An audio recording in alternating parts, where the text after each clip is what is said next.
Vamos fazer isso, tá? Sem problema. Então sejam bem-vindos hoje, mais esse domingo. Hoje temos dois convidados especiais aqui, que a gente agradece desde já, Davi e Marco Antônio, pela disponibilidade de estar aqui dividindo um pouco do conhecimento deles com a gente. Vamos começar, o estudo da Fernandinha sugeriu aqui, gostei de ler, para a gente começar com uma leitura, para a gente trazer uma tranquilidade para o ambiente, né? E depois disso, o nosso amigo Guga vai abrir com a prece da manhã, tá bom? Obrigado. Bom dia a todos, que alegria estar. A gente já sabe que esse é o correto. Aí eu fui para lá, fiz uma prece. Geralmente, pelo menos pela a minha experiência que eu tenho, é muito rápido a mudança de faixa, porque quando a gente faz a prece, a gente desconecta dos irmãos que estão ao nosso lado, procurando atrapalhar nossa vida, procurando nos desvirtuar, digamos assim, e nos conectamos aos benfeitores, que muitas vezes estão ao nosso lado. Agora a gente vai ver, vai passar agora, né? Vai ser lançado, acho que no cinema, depois no streaming, né? O Sexo e o Destino, que é do André Luiz. Né? Quem leu aquele livro, uma das coisas que mais me impressionou era isso. Ao lado daquela família completamente disfuncional, o pai né, cheio de problemas, a mãe, enfim, cheio de problemas daquela família, estava ali, o próprio André Luiz estava junto com eles e um benfeitor maior, normalmente acompanhando o dia a dia deles. Assim. Eles não estavam isolados, eles estavam ali sendo acompanhados. Eles nunca fizeram uma prece, nunca. Nunca, uma prece assim, nunca chegaram e falaram, Senhor, né, me ajuda, alguma coisa. Então, tinham os espíritos obsessores junto com eles, né, e instigando vários comportamentos que acabaram, sem dar spoiler, né, mas acabou uma tragédia, né, que é o meio do livro, não o final, é o meio do livro. Depois, o restante do livro, essa recuperação, essa mudança. Né. Então, a gente tem que estar bastante vigilante. E uma das perguntas, eu particularmente considero uma das mais importantes do Livro dos Espíritos. É a pergunta 459 do Livro dos Espíritos, onde Kardec fala assim, influem os espíritos em nossos pensamentos e em nossos atos? Será que eles influem? A resposta eu acho avassaladora, porque eles falam assim, muito mais do que imaginais. Influem a tal ponto que, de ordinário, são eles que vos dirigem. Ele não falou que isso é uma exceção, ele falou que esse é o normal. Eles influem permanentemente. Então, desse ponto de vista, nós acabamos sendo, não médiuns ostensivos, mas medianeiros, intermediários dos espíritos, porque se eles nos dirigem, né, cabe a gente escolher qual companhia que a gente quer que dirija a gente. Então, o processo de obsessão ou de acompanhamento espiritual é um processo permanente e é uma realidade que a gente pode comprovar na vida da gente. Daí a importância da vigilância e da oração, para a gente escolher as companhias que vão nos acompanhar durante a vida, que vão nos inspirar durante a vida. Sem isso, a gente está sujeito realmente a influências negativas, todos nós. Então, a Fernanda leu no livro algumas passagens que lembram o que a gente tem que fazer, que tipo de vigilância a gente tem que ter. E a gente trouxe aqui alguns pontos que o Espírito Sheila nos traz, para que a gente esteja atento, porque é sutil. Às vezes, a influência espiritual negativa é sutil. Ela começa com algo que a gente não percebe. E ali, de repente, né,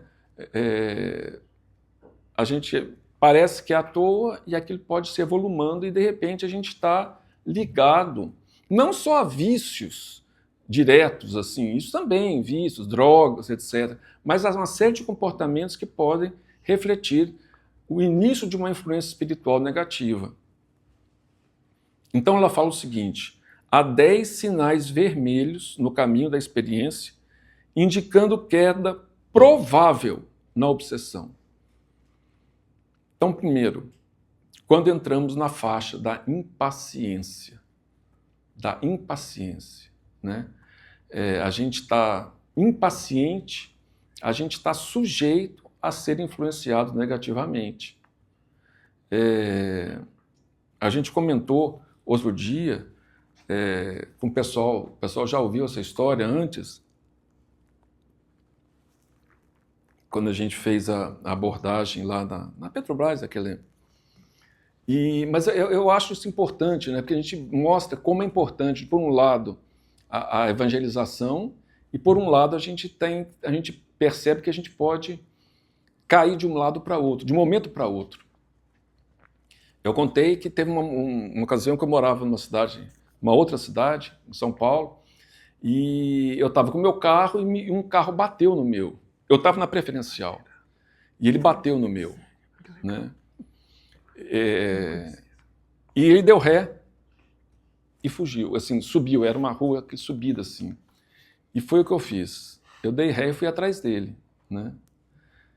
Ainda comentei assim, falei, não sei o que eu ia fazer, né? Porque se ele parasse, eu ia falar o quê? Eu ia xingar ele, eu não ia bater nele, né? Eu ia apanhar provavelmente, mas o perigo, ele podia estar armado. Perigo. Eu estava subindo assim, sem noção, aquela rua, podia ter atropelado alguém. Podia ter acontecido uma tragédia por um momento de invigilância. A espiritualidade, cortei completamente o vínculo com a espiritualidade superior naquele momento. A minha sorte, meu filho estava comigo atrás do carro. Então ele ficou apavorado, porque de vez em quando a gente surta. E ele falou, pai, para. E aí, de repente, ele falou uma frase, falou assim, pai, pensa em Jesus, pai. Naquele momento, eu dei seta, parei o carro e comecei a rir. Falei, estou ficando louco, né? Olhei meu carro, parecia que estava tudo amassado, assim. Falei, mas que se dane, né? No dia seguinte, eu fui no posto de gasolina, botar combustível. O cara falou assim, o cara encostou no seu carro, peraí, deixa eu pegar um paninho. Passou um paninho, saiu. Era só sujeira Nem isso, nem amassar o carro amassou. Tem uma história contada pelo Hilário Silva, também muito significativa. Ele conta a história de um homem, Aristides Leite, que era espírita, estudava o espiritismo, fazia palestras, frequentava a casa espírita, reuniões mediúnicas, ele ajudava as pessoas necessitadas. Então chegou uma sexta-feira à noite, ele chegou em casa e se sentia assim, eu estou bem, né? Eu estou bem, assim, do ponto de vista espiritual. Ele estava satisfeito consigo mesmo perante os trabalhos que eu havia feito, que estava fazendo.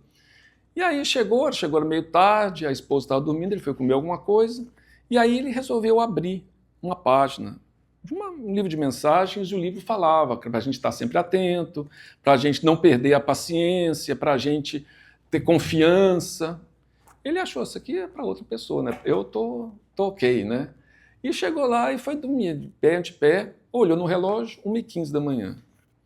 E aí foi deitar, quando ele ouve um barulho. O que ele faz? Né? Ao invés, talvez seria o certo, a gente pedir, Senhor, me ajuda, me inspira, né? Ele já pulou da cama, puxou uma gaveta que ele tinha, assim, meio escondida, já pegou a arma e já foi para... que ele viu que tinha passo. A mulher também acordou assustada, estão mexendo na porta. Tal. E aí ele foi, pé ante pé, chegou na sala, viu um vulto e deu 2 tiros. A sorte dele e também a proteção espiritual, às vezes conta nessas horas, ele não acertou. Porque uma voz falou assim, meu filho, sou eu, seu pai, para! Né? Era o pai dele, que morava na vizinhança, tinha a chave de casa, entrou para não acordá-los, porque ia chamá-lo, para não acordar as crianças, ele tinha filhos também, ia chamá-lo porque a mãe estava doente, ele queria que levasse no hospital. E aí aquele foi aquele alvoroço, né? O pai quase morreu de coração, não acertou, mas quase morreu do coração, todo mundo naquele apavoramento, tal, polícia, chamou a polícia, tudo mais e tal. E aí ele foi pegar um calmante no quarto para o pai, olhou para o relógio, 1h30 da manhã. Entre o momento que ele achou que estava pleno, que estava tudo tranquilo, e o momento que ele quase matou o pai, eram 15 minutos, que é o nome da mensagem, 15 minutos. Então a gente pode, de uma hora para outra, a gente tem que estar vigilante. Ao ver o perigo, oremos, né? Vigiar e orar, porque a espiritualidade vai nos inspirar, né? Se a gente se deixar arrastar pelos impulsos, é perigoso. Pode acontecer, inclusive, uma tragédia, né? Outro ponto que ele fala, né, que a Sheila fala, quando acreditamos que a nossa dor é a maior, nós somos os maiores sofredores do mundo, né? Nossa, minha vida é uma tristeza. Então, esses trabalhos, essas atividades que a gente faz na casa espírita, de auxílio e tudo mais, ajudam as pessoas, mas ajudam muito mais a nós mesmos, né? Na nossa casa, a gente tem uma atividade que é visitar os doentes. Pessoas que não podem ir ao centro, têm dificuldade, não conseguem andar, estão acamadas. Então, às vezes, alguns a gente visita durante um pouco tempo e tem pessoas que a gente visita quase até pessoa desencarnar, né? Porque não é irreversível, né? E a gente aprende muito, né? Então, a gente, muitas vezes, porque depois que a gente volta da atividade, a gente vai falar, né? E muitas vezes a pessoa fala, nossa, principalmente quem foi pela primeira vez, eu achava que tinha problemas, né? Então, eu costumo também dar um exemplo de um rapaz, eu não sei quantos anos ele tem, mas ele está acamado. E ele contou pra gente que teve uma vida muito desregrada, saiu de casa, a mãe nem sabia se ele estava vivo, né? Estava encarnado ainda, até que ele teve um AVC. E ficou paralisado, metade do corpo paralisado, voltou para casa para a mãe cuidar, né? E aí a gente começou a visitá-lo. E ele falou, a primeira vez que a gente foi visitá-lo, a gente foi perguntar o que houve, ele falou assim, o AVC foi a melhor coisa que aconteceu comigo. Primeira coisa que ele falou. Por quê? Porque ele estava se perdendo espiritualmente de uma forma que podia se tornar irreversível naquela encarnação. Então o AVC chamou ele para a realidade, chamou ele para a espiritualidade, né, porque ele passou a se interessar, tudo mais. E uma outra visita que a gente fez a ele, a casa dele era uma das mais pobres que a gente visita, né? E realmente era uma salinha assim, nessa largura, talvez menor até, com uma poltrona, como está ali aquela poltrona ali, que era a cama dele, e sem janela. E Jales é relativamente quente, né? Assim, em outubro, coisa é 40, 42 graus, é muito quente, né? Então a gente olhando aquilo, naquela situação, até que um dia a gente chegou lá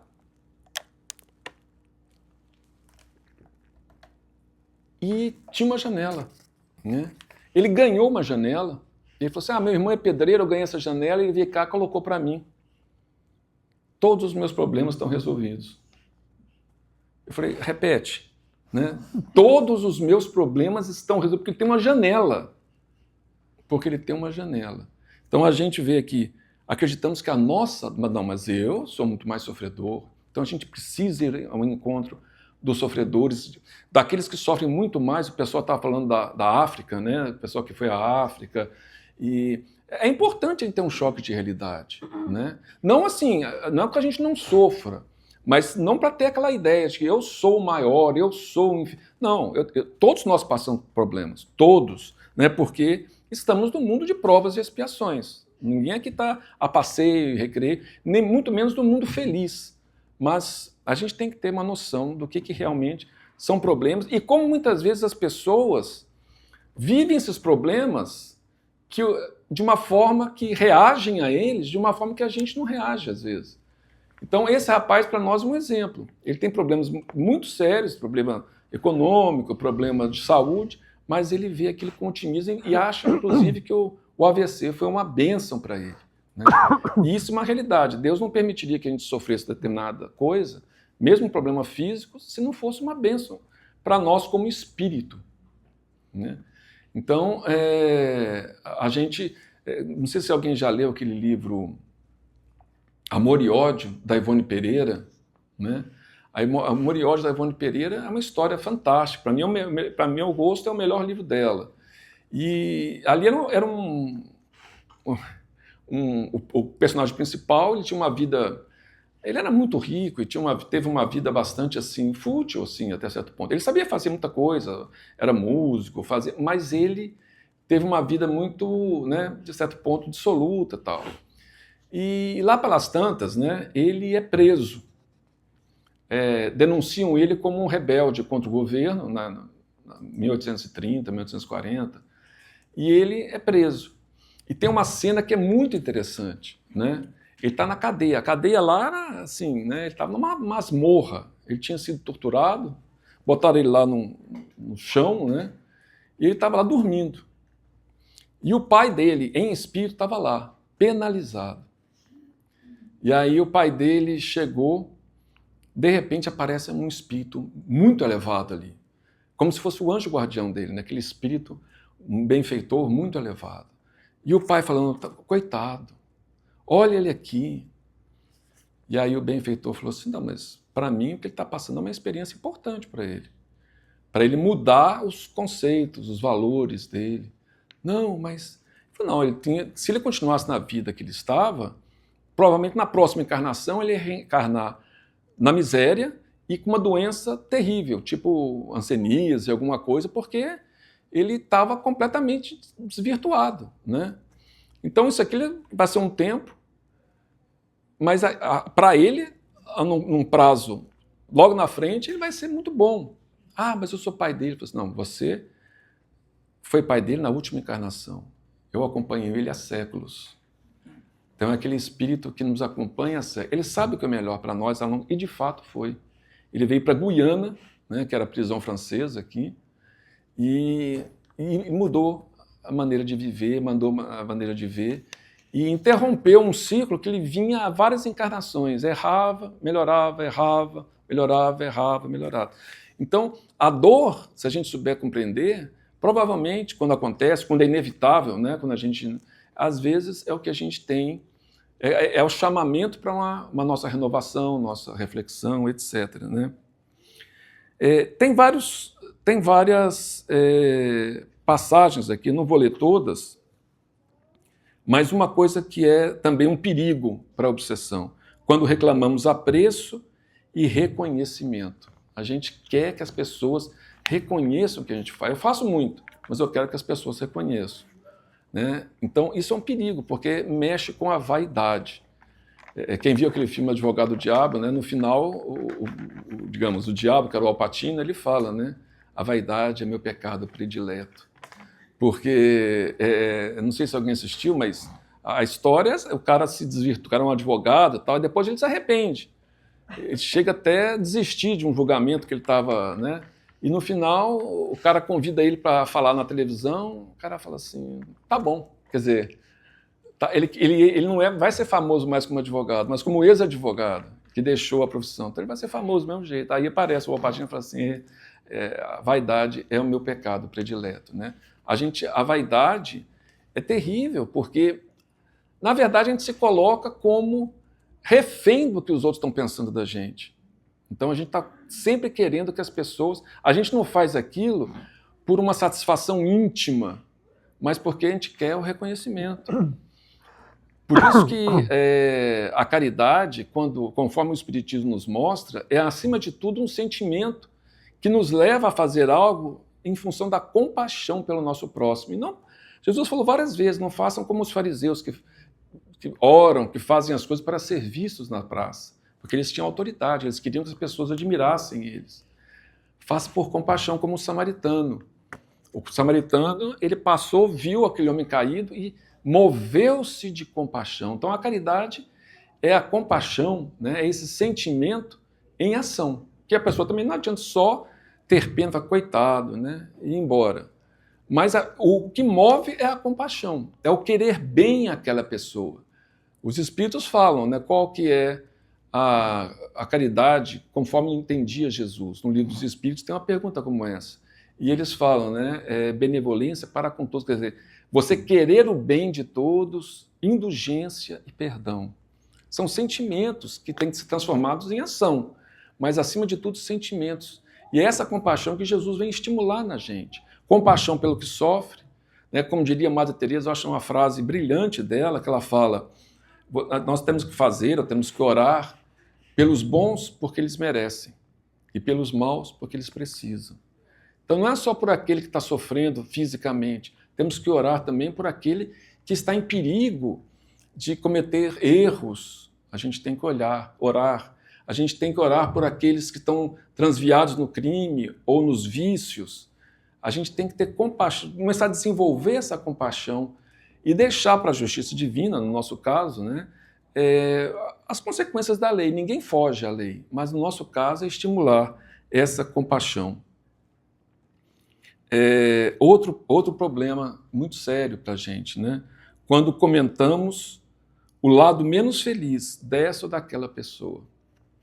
Que tipo de espírito a gente atrai? É só a gente perguntar, né? Tem uma frase muito famosa que fala assim: diga-me com quem andas, que eu te direi quem és. E o Espiritismo é o contrário, né? Diga-me quem és, que eu te direi com quem andas, do ponto de vista espiritual.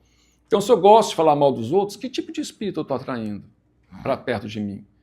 Se eu gosto de falar mal, né, não só dos outros, mas se eu gosto de ver o lado ruim das coisas sempre.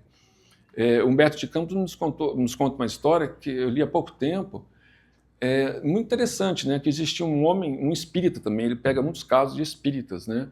Ele frequentava reunião mediúnica, tinha tudo mais, mas ele adorava, a primeira coisa que ele chegava do trabalho é pegar o jornal e ver as manchetes de crimes, de problemas, e ali ele achava alguém que ele conhecia, fulano de tal fez isso.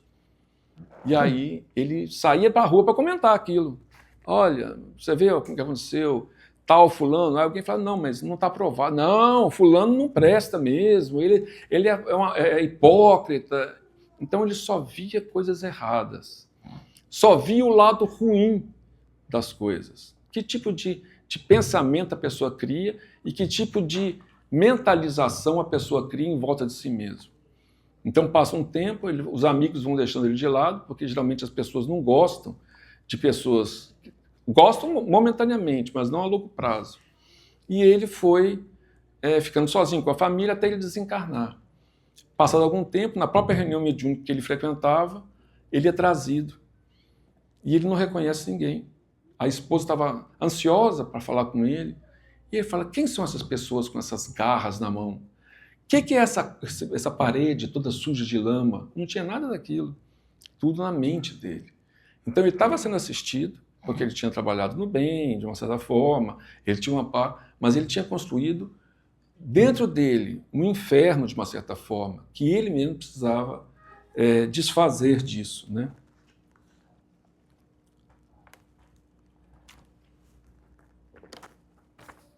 Bom, e tem outros pontos, né, quando pretendemos fugir de nós mesmos através da gota de álcool ou da pitada de entorpecente. Isso eu acho que é mais que evidente, né? Basta visitar a Cracolândia, aqui não sei, mas lá tem, né? É terrível. A pessoa começa a querer fugir de si mesmo, fugir da sua consciência, porque não está suportando a si mesmo.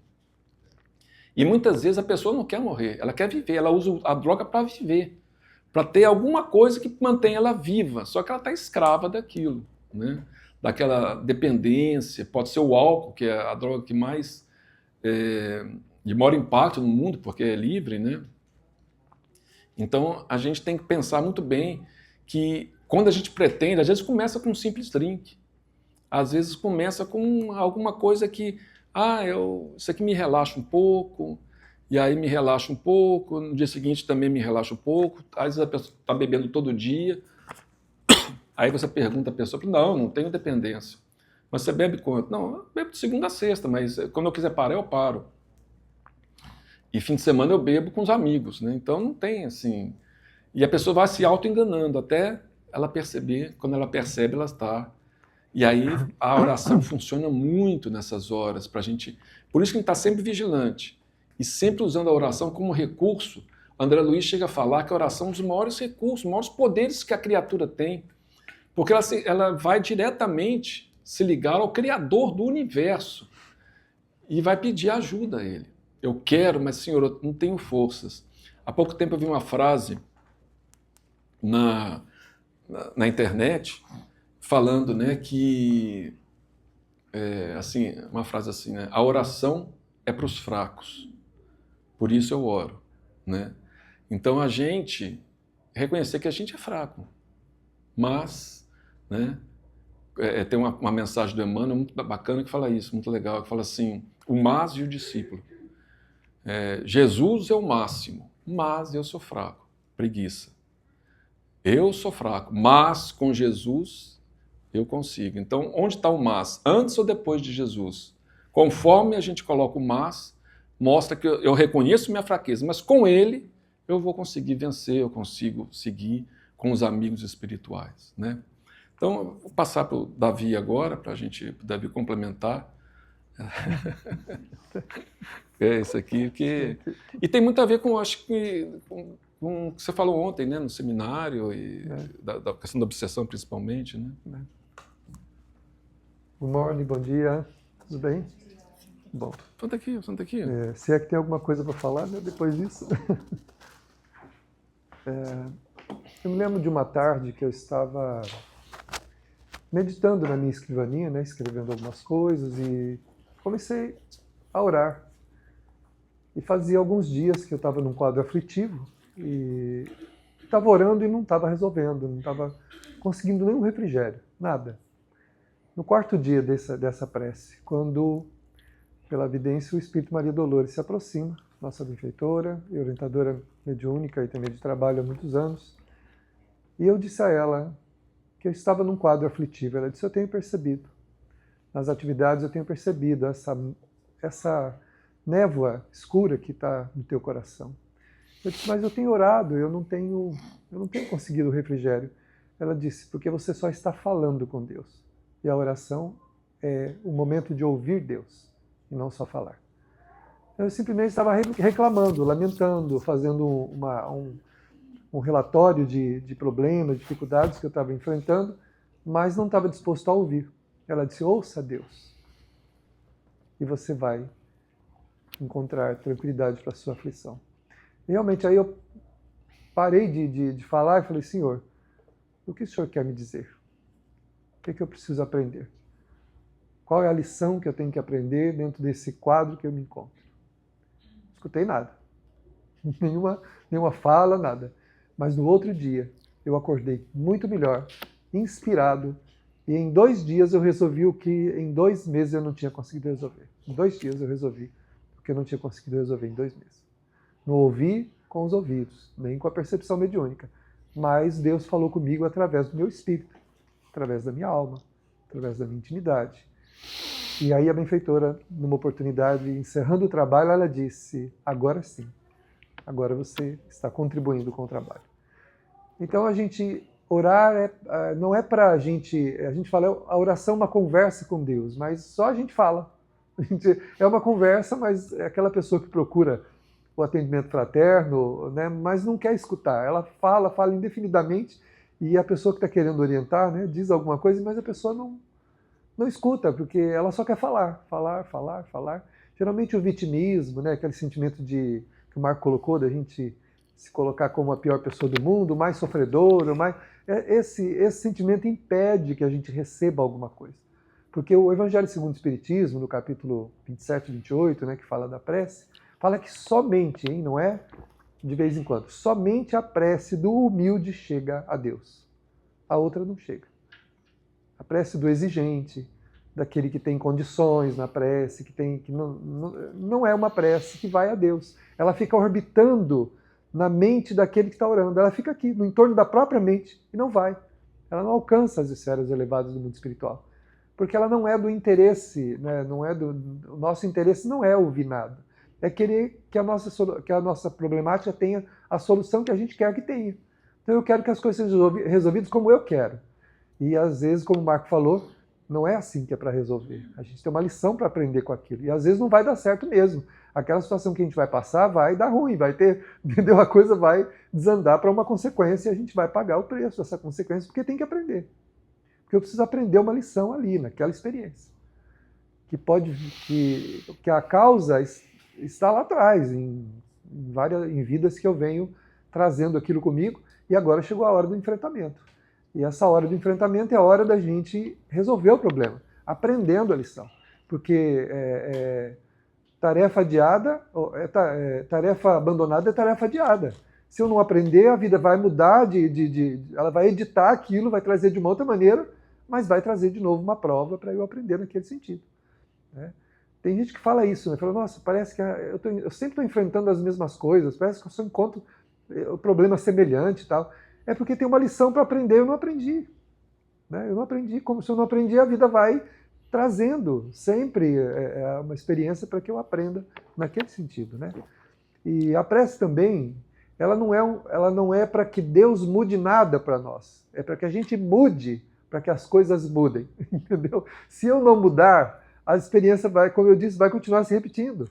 Se eu tenho que mudar alguma coisa em mim, não adianta eu pedir para Deus mudar somente aquele cenário. Tá bom, aí ele muda. Vai adiantar? Não. Porque eu vou continuar atraindo o que eu preciso para mudar. Então, não vai adiantar. Então, a prece é para que eu mude, para que a minha vida mude, e não somente aquele cenário desfavorável onde eu estou me sentindo mal, onde eu não está me agradando. Né? Então, o Espiritismo fala que a gente precisa evangelizar o nosso pensamento, o nosso sentimento, as nossas palavras e as nossas ações. Colocar evangelho em toda a nossa forma de viver. Né? Eu tenho que pensar como o evangelho me indica que eu pense, né? Perguntando sempre, isso que eu estou pensando, está de acordo com o evangelho? É ideal pensar desse jeito? É assim que se pensa? Um cristão pensa assim? Se não for, eu tenho que, como o Marco falou, eu posso pedir a Deus em oração que me ajude a mudar o pensamento. Né? E ele vai me ajudar. Falar, Senhor, esses pensamentos não são bons, eu não queria pensar assim. Então ele me ajuda a mudar. Né? Percebendo que a nossa fala não está muito boa, fala, Senhor, não é assim que um cristão fala. Eu queria falar diferente. Eu queria, na hora do enfrentamento, ter palavras mais dóceis, ter palavras mais amenas, mais objetivas, e não essa explosão, né, de que depois a gente se arrepende tanto delas. Quantas vezes a gente falou assim, nossa, por que eu fui falar aquilo? Né? Eu podia ter ficado quieto. Depois passa, a gente fica, né, com remorso, né, não devia ter falado, devia ter ficado quieto. Para que eu fui falar? E outras vezes, quando a gente resiste, fala assim, graças a Deus que eu não falei. Ainda bem que eu não disse aquilo que estava na minha cabeça para falar, porque se eu tivesse falado, eu tinha criado um problema imenso. Né? Mas para não falar, eu tenho que evangelizar a minha fala.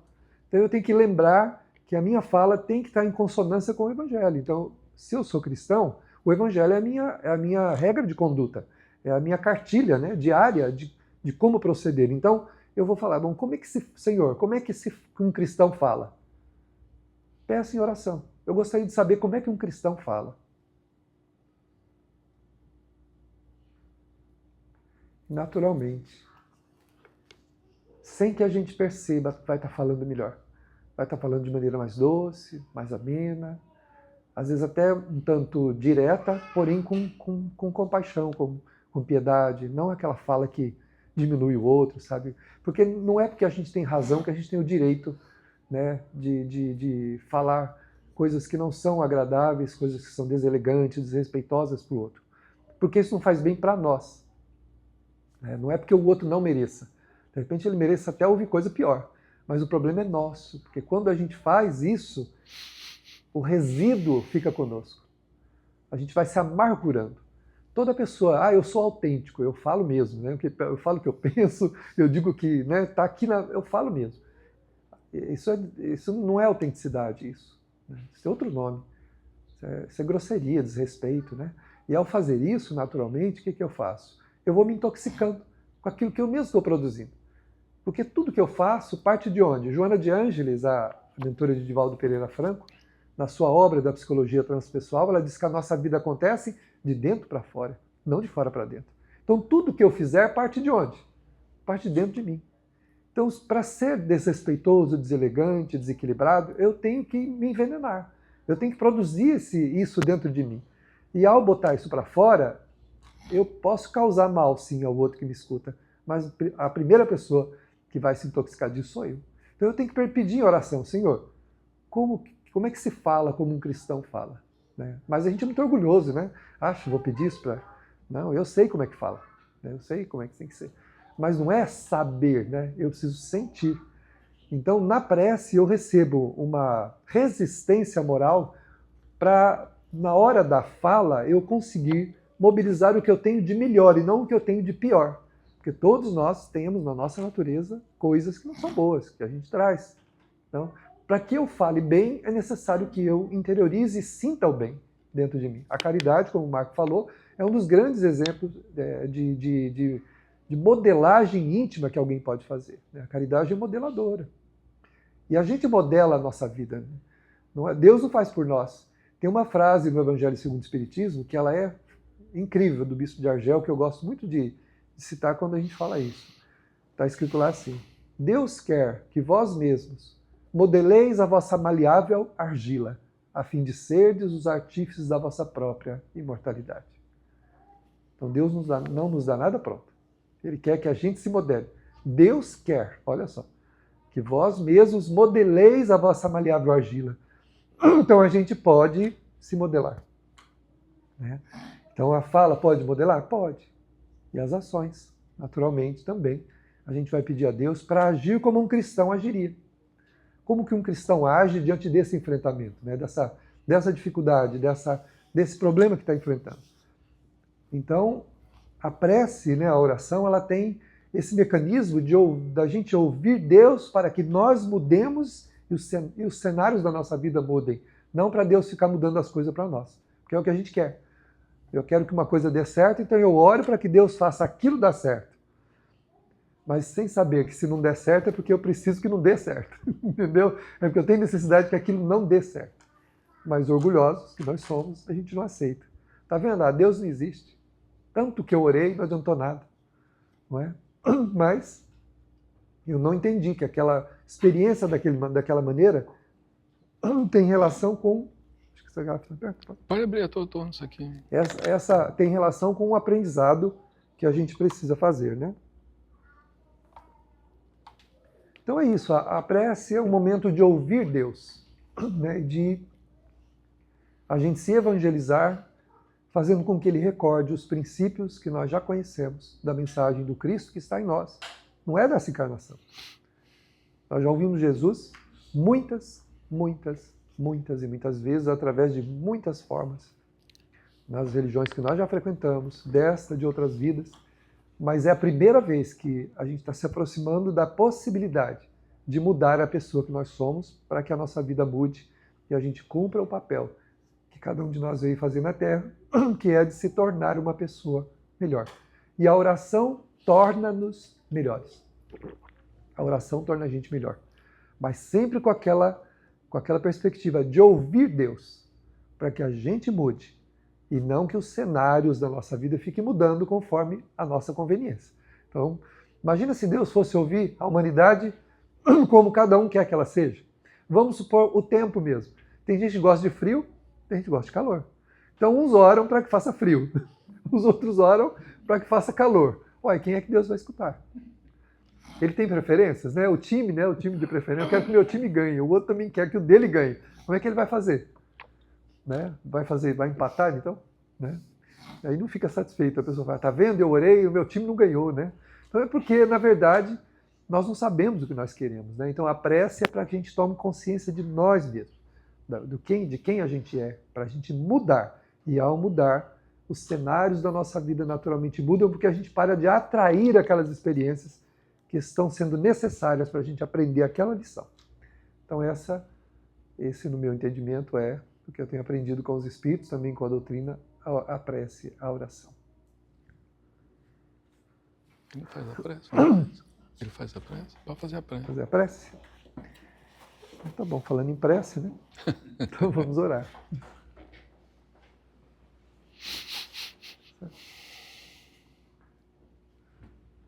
Quer falar? Pode fazer? A gente vai fazer o encerramento. Seria. Como a gente vai fazer o passe, então, primeiro? Como vocês quiserem. Então vamos fazer a prece, depois a gente faz o passe. Tá bom. Tá bem, então vamos orar. Né? Vamos pensar em Jesus, o Divino Amigo, nosso Mestre,